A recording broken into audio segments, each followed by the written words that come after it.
Yeah. Good morning, good afternoon, and good evening to every of my listeners at this very juncture. My name remains Prophet Akin Bulugbe Ayodeji. I am very much obliged to reiterate some certain things that are going on in the nation and to bring to notice and to our hearing of the confession of Galadimas to the present reign of President Bola Ahmed Tinubu. The purpose of Buhari on the throne of the presidency. And as this one was pronounced by my friend, my brother, Adewale Adeoye, I read through his article and I felt it should be, pronounced to the hearing of all Yoruba indigents and other ethnicities who may be interested to know what is happening and transpiring in the Nigeria governance, political system, and ethnicities. An epic event passed through 2 weeks ago without significant notice. It was as if a giant comet scourge scurried through the sky without anyone showing interest, or an incubus beast running on a tarmac without any notice from the control tower. In the bitter game for political power in Nigeria and the often vicious scramble for the state capture in Africa's largest democracy, the revelation came that former President Muhammadu Buhari, of blessed memory, he was invited to contest the presidential election for one major reason. And that reason being this: to stop the Oodua People's Congress, OPC in bracket. In a way, the euphemism Yoruba agitation for self-determination. It has rekindled old wounds that there are two major contending in Nigeria post-colonial history: ethnicity and religion. The most profound being ethnicity tied to religion. These factors have dominated power and politics in Nigeria since 1960 and may shape the future. We have four major ethnic contenders in Nigeria: Fulani, Yoruba, Igbo, and ethnic minorities. Of these four, three have fought to seize the trophy through violence means. The January 1996 coup saw the Igbo outcry, irrespective of the propaganda to cover the motive. The second was the counter coup of July 1966, led by the Fulani using a northern minority, General Yakubu Gowon, as a pawn. The third attempts were by ethnic minorities. First, the 1976, led by Colonel Buka Demka from Plateau, and on April 22, 1990 by Major Gideon Oka, a Teal from Benue State. Only the coup planned by the Fulani or their rookies had ever succeeded. Both Oka and Dimka have been demolished as violence. But the reality is that their mission was to resolve the power equation The threat was against ethnicity or ethnic minorities. 3 weeks ago, the prominent northern politician from Yobe State, Buba Galadima, brought the debate into the front burner when he made the most chilling, heart-throbbing confession and about Northern Power game. He spoke about what motivated the North. A section of it, powerful but small, to look out for late Nigerian leader Muhammadu Buhari to contest the presidential election, the last of which he won in 2015, was to promote Fulani interest in Ilorin and put an end to Oodua People's Congress, OPC. It indicated that the race run by Buhari was predetermined. The truth is that with the advantage of power inheritance from the British, the Fulani are the most successful power brokers in Nigeria, either through coups or democratic means. They have managed to hold the aces. However, let us examine Galadima's revelation and confession first by looking at the Fulani ruling class and their successful manipulations of power and politics in Nigeria history. Fulani and the ABC of power and politics in Nigeria. Since the medieval period, the Fulani, a product of the union of Arabs, Judaizansi, Berbers, and Taraj, have organized along a common cause in the Roman times. They lived in Tugent and Adra in Mauritania, an excellent transmitter of cultures, preserving their language as a secret weapon. They were driven by the word Tareds down to Senegal and Mali.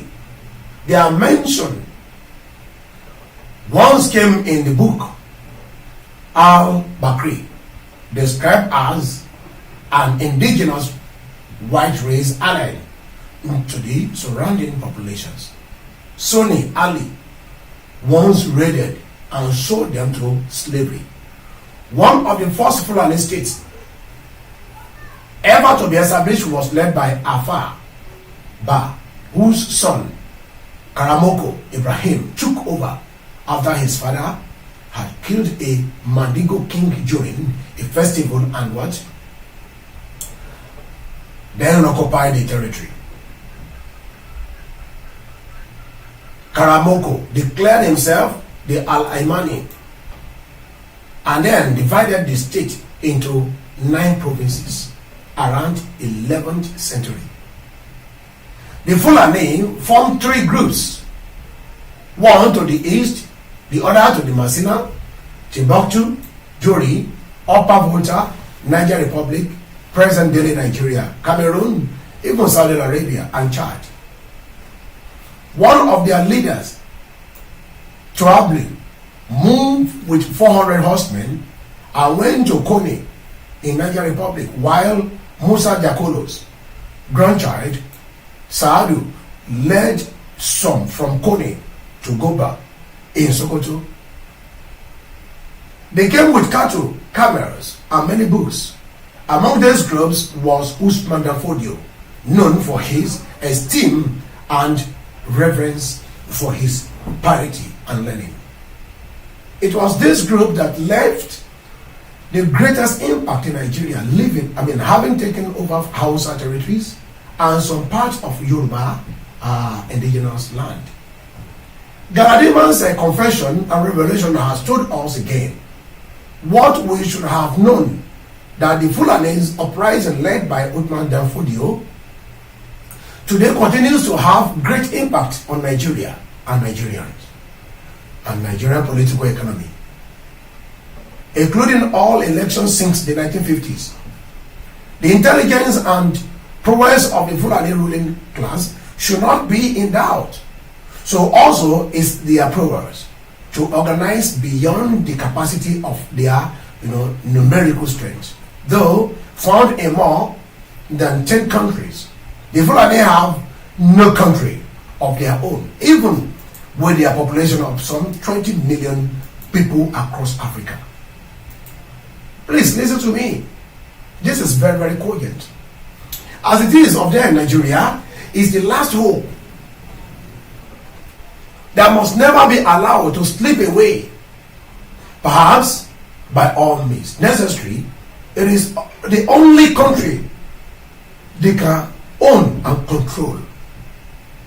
A sociologist described the Fulani as having an inmate sense of what is decorous and proper, polite and respectful to their seniors, capable of great fortitude of bearing tremendous pain or affliction without showing feelings. Reticent in their affairs, having a deep sense of shame. If unjustly humiliated, Fulani is prone never to forget such instances of the superior intelligence of the average Fulani.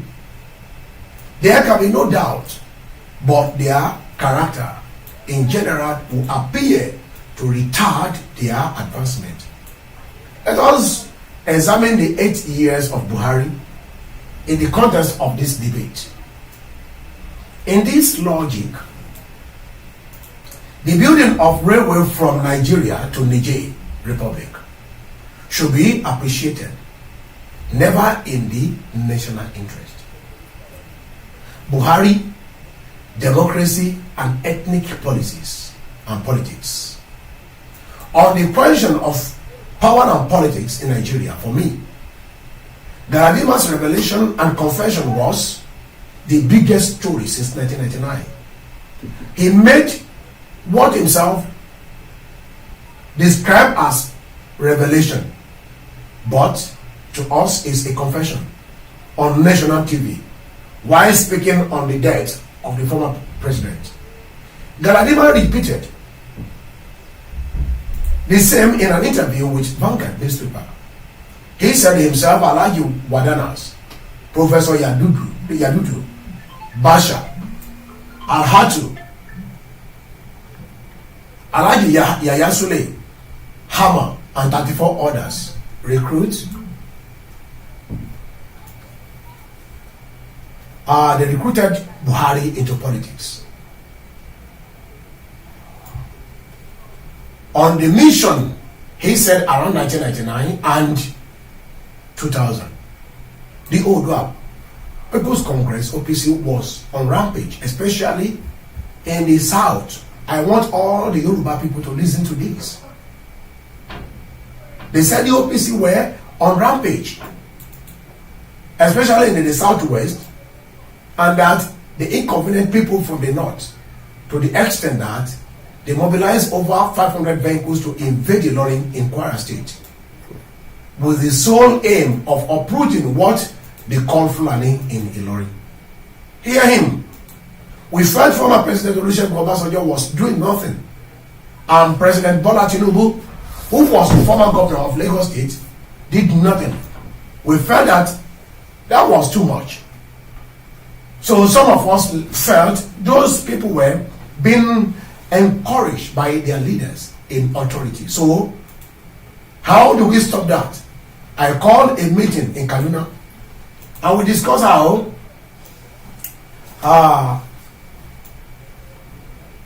to save our people from the OPC, and I suggested we remove the government either through the ballot box or the barrel of a gun. And they said it was impossible to remove General Obasanjo. That was how Buhari came to our mind. When he was approached, he had unkind words for politicians, but since he didn't say he was not doing it, we persuaded him, and we achieved our first purpose of putting a brake on OPC and what they were doing. You can see this confession, and you were saying Nigeria is one. I'm just let's go on. He said immediately after Buhari joined partisan politics, we had a very big outing in Daura and that Obasanjo government was shaken. And it was checkmated by the what? By the OPC. For the reason we achieved our first purpose.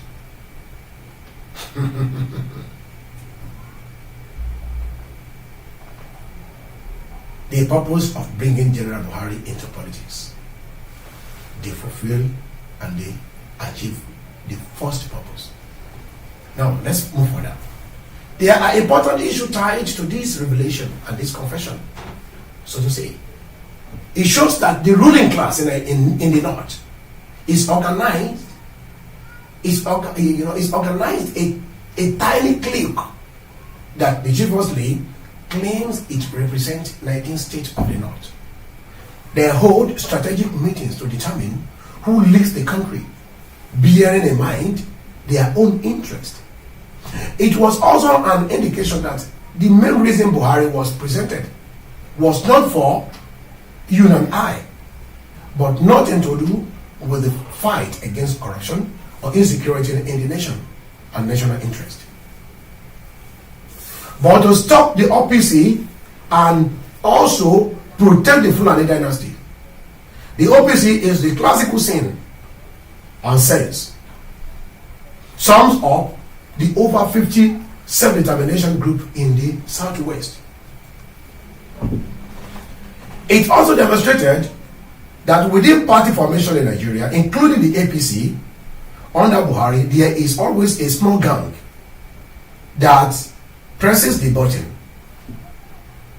in the race for ethnic interest, having nothing to do with the welfare of Nigerians. In fact, since Nigerian independence in 1960, the country has been a ball in the hands of a few. For 65 years, less than 10 people have determined who rule Nigeria. General Yakubu Gowon, who was picked as a Christian to ward off any Islamic labor in the build up to the Civil War. General Muhammadu Buhari, Olusegun Obasanjo, Ibrahim Babangida, Sani Abacha, Theophilus Danjuma, and Murtala Muhammad be behind them. In my opinion, is the Fulani oligarchy, the gang. They either choose the president of Nigeria or step forward to seize the baton. Since 1966, Shehu Shagari, 1979 to 1983, President Obasanjo, 1976 to 1979, 1999 to 2007, President Musa Yar'Adua, 2007 to 2009, and President Goodluck Jonathan, 2011 to 2015. It suggested the reason behind the choice of Obasanjo in 1990 to stop the Yoruba agitation for sovereignty, even in more determined manner, with the emergence of various Yoruba separatist groups. What was Obasanjo's response? He clamped down on the OPC, declared Gani Adams wanted, dead or alive, and incarcerated Dr. Frederick Fashion. In the case of Jonathan, his emergence may not be unconnected with the need to stop Niger Delta agitation. His response was more diplomatic, with the introduction of the amnesty program and the empowerment of Niger Delta armed groups with pipeline surveillance contracts, which turned them into billionaires overnight, leaving their environment and the livelihood of oil-producing communities in a shambles. Years after, the national question remained unresolved, but even getting worse. The ethnic power game by a tiny cover to sustain a fascist state, maintain a centralized state structure, and crush attempts at decentralization may also explain the reason for the various military coups. Anyone in doubt of the classic ethnic character of the various groups should read Justice for Sale. One of the best windows Windows to Understanding Power Play in Nigeria under the Military, written by Major Debo Bashonu, who nearly blew himself up in defiance of his oppressors and was compelled to escape from the country. Ironically, and for the first time, it seems there was no uniformity of position among the musketeers in the 2023. And in the election of that year, paving the way for the look like the emergence of an independence candidate. At least majority of the members of the generals did not support him, while the most dominant Fulani ruling class in Buhari's government opposed him. That is President Bola Ahmed Tinubu. But only time will tell how independent he is. Now, from global capitalism, but from the tiny Fulani clique that holds Nigeria family on their palms. Maybe events in the next few months or years will tell. Stopping OPC as Buhari maximum agenda. With Galadima's confession and revelation, it is clear that no president or head of state emerged in Nigeria without a hidden northern interest orchestrated by the few Galadimas made us to understand that the major reason behind the choice of Buhari was to stop the OPC, not to take care of the country, not to fight corruption, and not to do all other things that are, imminent. Therefore, Buhari's campaign slogan, hold on a bit, the slogan of anti-corruption, job creation and security was a ruse, a total ruse, a decoy. Undernet was a bigger agenda known only to a few in the party. Leaders of the Coalition Action Congress of Nigeria, ACN, All Nigerian People Congress, ANPP, and the All Progressive Grand Alliance, APGA, that produced Buhari were unaware of his intention and the plot within. They were mere cannon folders.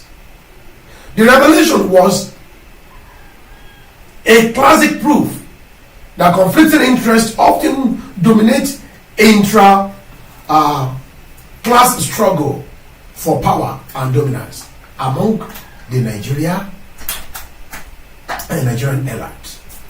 The core note appears to be unambiguous about its ethnic core. Galadima, he confirmed that ethnic identity politics remains an integral part in the bitter scramble for control of the presidency in Nigeria. Even though, on the surface, Nigeria had a dummy display.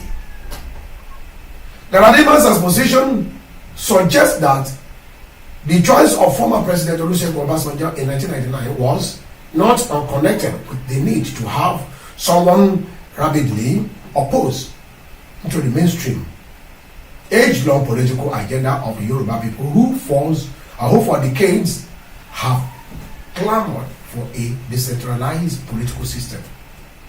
We should not forget that between 1955 or 1995 and 1999, the OPC and some 45 other Yoruba self-determination groups represented a momentum force in the region.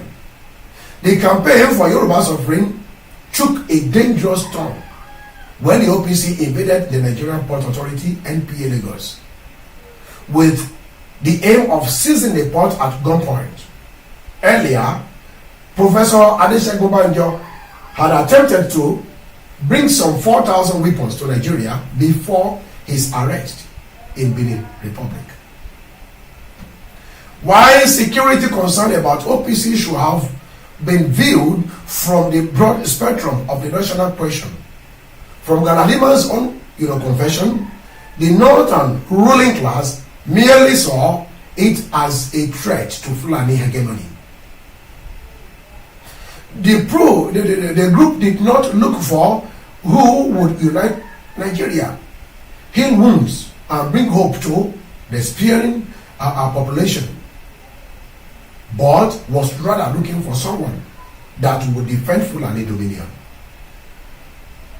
Thus, we had a president whose main focus was to save the Fulani hegemony. It is safe to believe that this primary agenda was responsible for the canon directive principles of state policies under President Buhari, including the choice of key strategic security position occupied by his kingsmen. It seems ab initio his people had a barometer that read the political future, prompting them to work out defensive mechanisms, not for the rest of us, but for the interest of their own ethnicity. It is now clear that Galadiman and his group saw the stoppage of OPC as the maximum program in the year referred to by Galadiman at that time. The drive for Yoruba self-determination long before people like Chief Sunday Igboho Adeyemo came to the scene was like a ravaging bull no one could stop, living in a fool's paradise. While many Nigerian voters look up to Buhari to come and fix the economy and transform the state of stupor, himself and those who brought him a section of it had a completely different agenda to stop the Yoruba agitation for self-determination. So many voters were fooled. The Yorubas were fooled. They deceived you. This led us to more insight about the inner workings of Buhari's kitchen cabinet and opens the window to understanding the aim of many of his policies, like the devilish plot of the Central Bank of Nigeria, CBN, in the name of Naira swap, which caused chaos and raised the prospect of a coup, as rumored at the moment, in the chaotic build-up to the APC presidential primary, and the last plot to pick Senator Ahmed Lawal as the APC presidential candidate. The parochial agenda clearly explains why Buhari issued a statement to counter late governor of Ondo State, Rotimi Akeredolu, why he gave an ultimatum to ravaging herdsmen in his state. The founding of the Nigerian Marad, or Merad in Niger Republic, highway, the setting up of an all Fufude speaking federal government radio should be understood in this context. Rise in harassment terrorism. Please be attentive. We should admit that Buhari's 8 years saw the rise in harassment terrorism. The state itself become collaborator in promoting harassment incursion, violence and primitive imperialism, and the desperation to retain the status quo and ensure jihadist conquest. The armed men became lords, taking over indigenous territories and even renaming many captured communities. They became equal partners with the Buhari state, with Sheikh Gumi going into the bush to meet and dine with the bandits with the permission of Buhari. The reasons for the Kid Globe's treatment of terrorists is not clear and not clearer. In March 2022, 200 armed Fulani bandits entered the Kaduna airport tarmac and killed an official. No one was arrested. In the following months, they killed 10 soldiers. Few weeks later, they attacked a passenger train. 10 were killed and 168 missing. During the APC primary, there were reports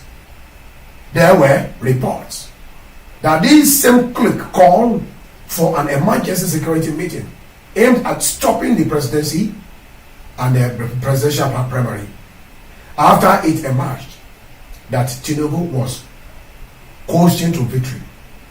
We should ask where the various herdsmen onslaught in the south and middle belt pronounced under Buhari designed to provoke the indigenous people into premature war so that they could be crushed.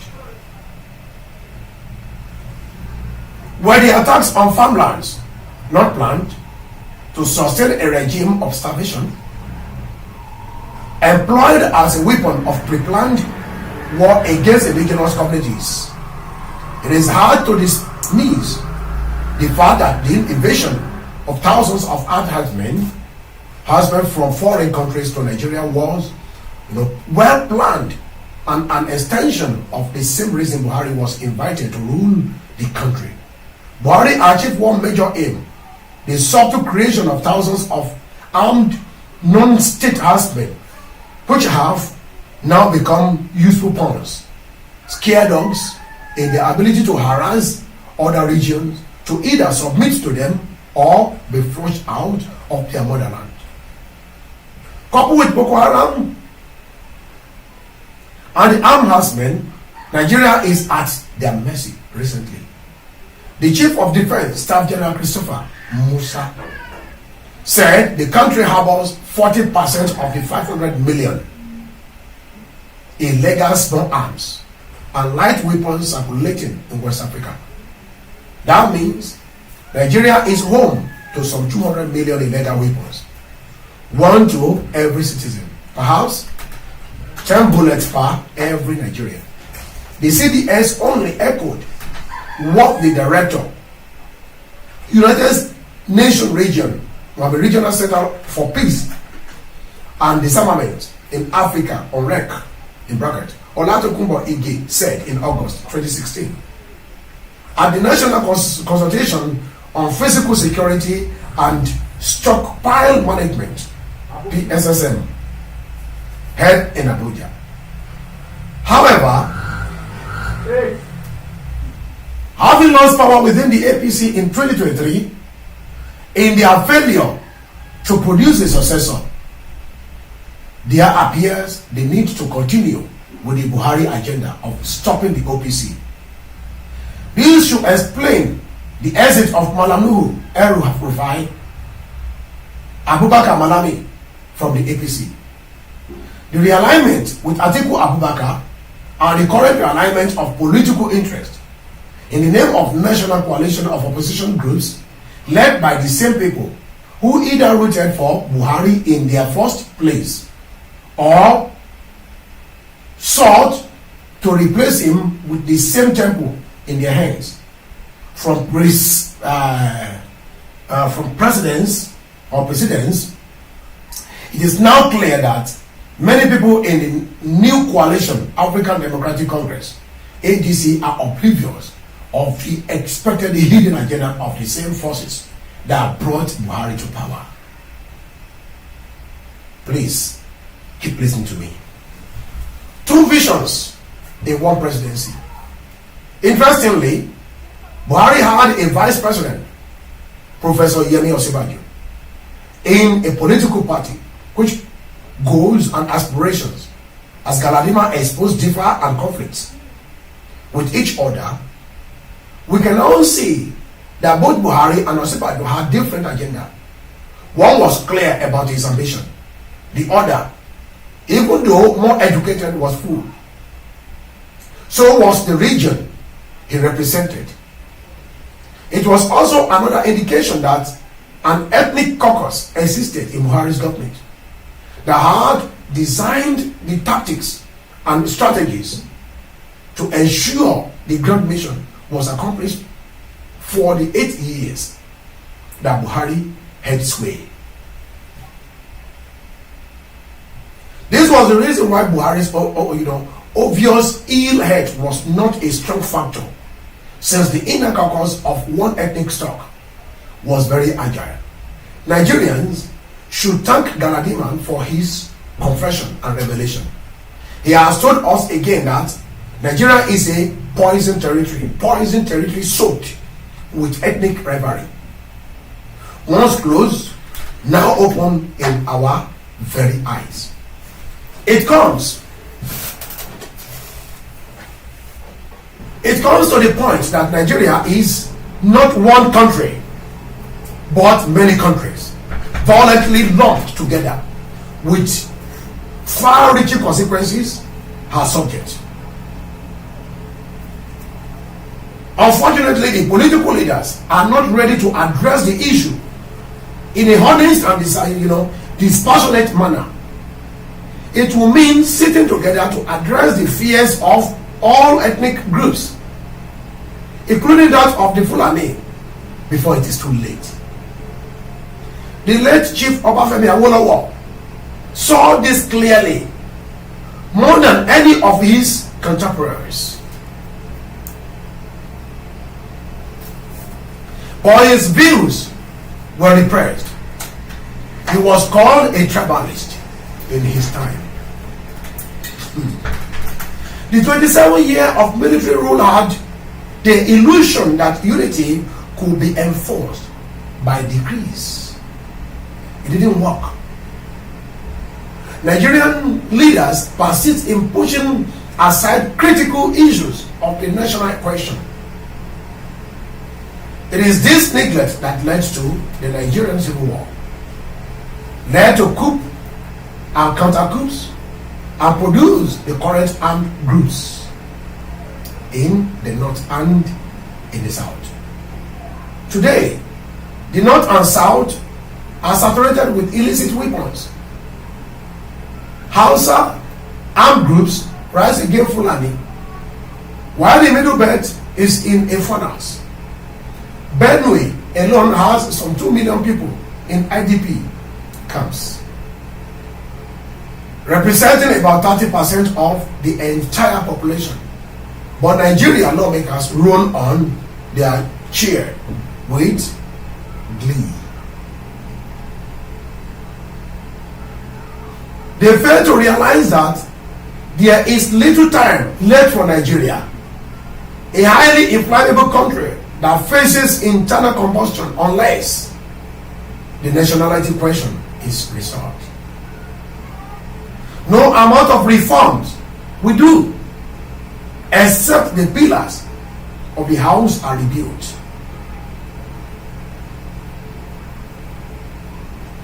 You cannot buy new curtain and new kitchen utensils boasting that you now have a stronger building when the 4 pillars collapsing. All elections in the country will continue to showcase the sharp ethnic divide and the violent clash of values among the contending ethnic blocs. 65 years after independence, we continue to sweep the fundamental issue of the national question under the carpet, instead of addressing historical defects in structure. We are talking of more states that will only benefit a few men and women.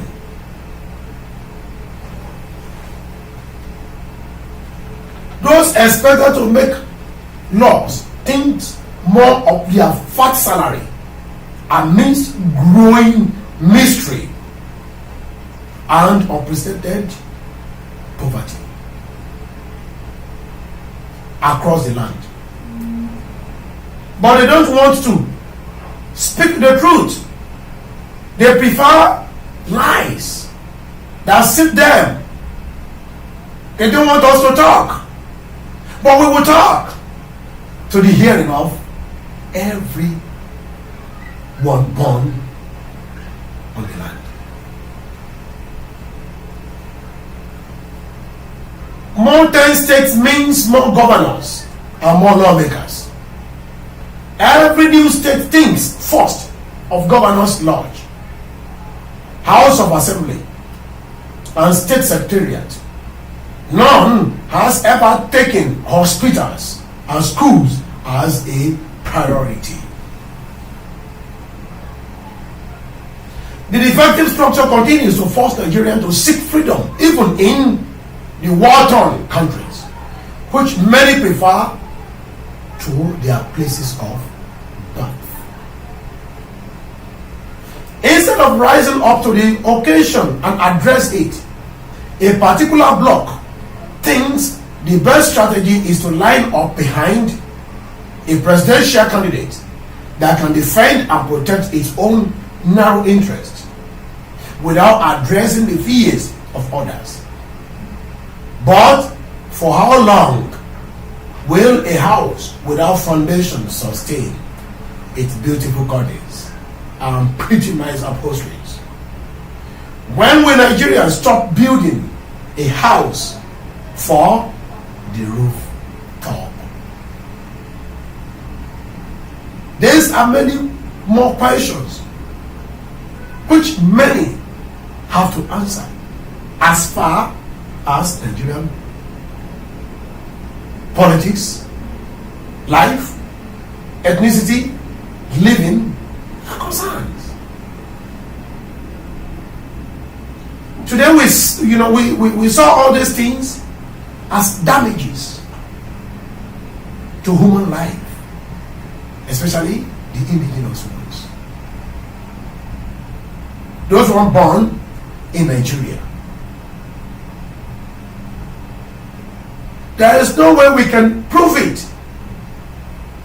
The government and the governance of the people are in the hands of the Fulanis because of the barrels of gun on their heads.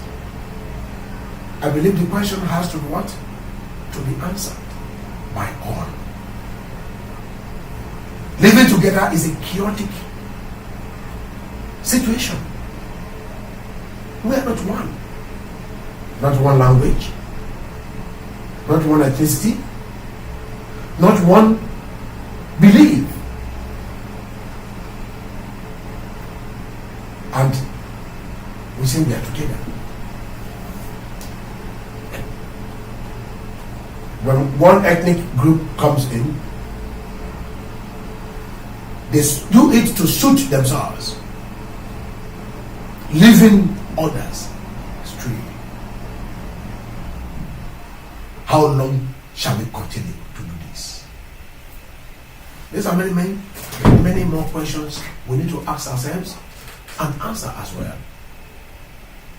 In order not to draw the veil over, I have to stop it here today and continue sometimes in the future by the grace of God. I greet all my Christian counterparts that happy Sunday to you, and I pray that Almighty God will see us through and pave way for us to answer these questions. Are we through one? No. To me, that answer is clean. No is the capital answer. We are not one, and we can never be one, because the thought of the Fulanis differs from my own thought as a Yoruba man. You as a Yoruba man that is cajole and cheated along the line since the independence. Are we true independent? Not at all. Everyone wants to go there and eat national cake. National cake. National cake. National cake all the time. When is the question going to be answered by all? These are my intriguing questions. I pity the children yet unborn.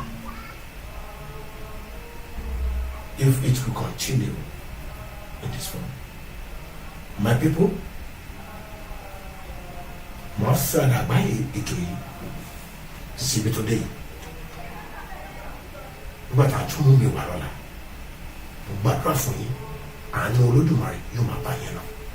Ọ̀sẹ̀ náà yóò jọ́sẹ̀ ayọ̀. Shall be a great week for you and I, in the name of Jesus. Thank you very much. If you have not been encountering these channels Before now, it has come to be. Do subscribe, like and share all the infos that are coming in. Thank you very much. God bless you.